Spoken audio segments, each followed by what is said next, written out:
Je crois que c'est important qu'on ait un temps d'information un peu régulier entre le maire et sa population. Donc j'ai eu l'idée de créer un hebdo du confinement en fait.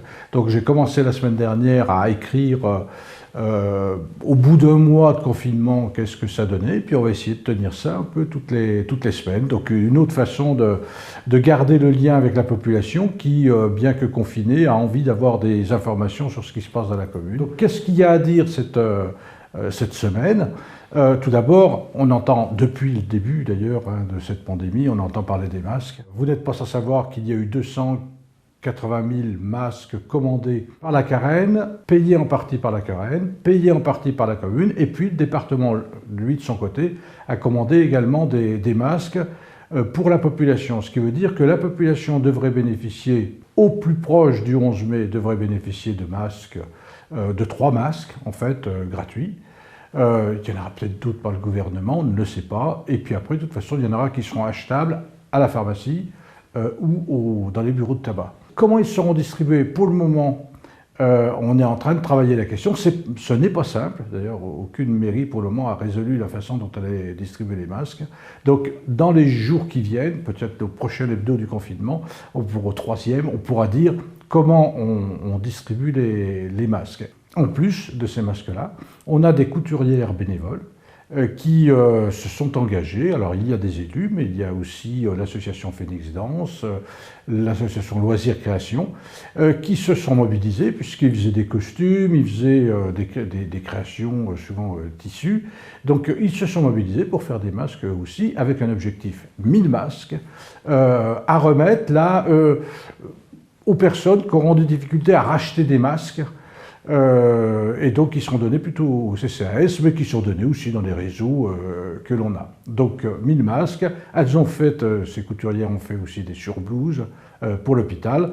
Il y a des gens qui se bougent et bravo à eux.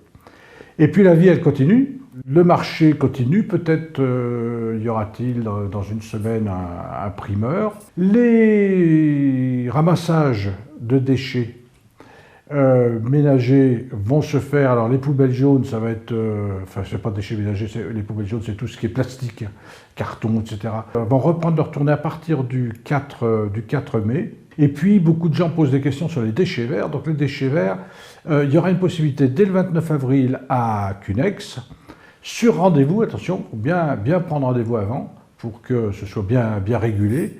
Donc, 2 précautions à prendre. Cunex, c'est possible pour les déchets verts, Donge à partir du 4 mai, mais bien prendre rendez-vous avant. Et idem pour ce qui est de la reprise des bacs jaunes, prudence, ne mettez pas, si vous voulez que le système fonctionne, ne mettez pas tout ce que vous avez mis de côté pour le moment au même jour avec plein de sacs. D'abord, pour les gars qui travaillent, ça serait difficile à tenir. Donc, on y va progressivement et on remplit bien sa poubelle jaune. Et puis comme ça, le système va reprendre puisque l'usine de Couëron reprend son fonctionnement. Voilà pour les principales informations qui sont en direct avec les usages quotidiens. Et puis bon, la commune, elle est complètement concernée par les questions scolaires. Comment ça va reprendre à partir du 11 mai l'école? Pour le moment, on ne sait pas trop. On essaie de faire plusieurs scénarios.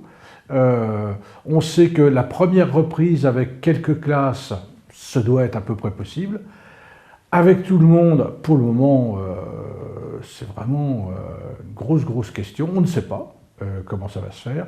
On ne sait pas quels moyens il faudra, parce qu'il faudra plus d'entretien, il faudra jouer autrement la question des repas. Donc ça va supposer que les communes soient hyper présentes. Et beaucoup de... Alors bien sûr, les instituts, les profs, bien sûr, c'est important, mais tout ce qui fait vivre en fait l'école va être convoqué de façon très forte. Donc nous espérons, on fera tout pour ça, nous espérons que nous pourrons tenir. Enfin, les services municipaux se déconfinent progressivement. On veut que la commune puisse vivre au plus vite sa vie normale, enfin une vie normale d'après Covid, puisqu'on ne fera pas exactement la même chose que ce que l'on faisait auparavant, mais c'est en train de se préparer. Pour ceux qui vont sur Internet, le site de la ville est très vivant. On a une équipe communication qui a fait un super travail. On y trouve plein de choses, même pour les parents qui sont en panne d'idées pour leurs enfants.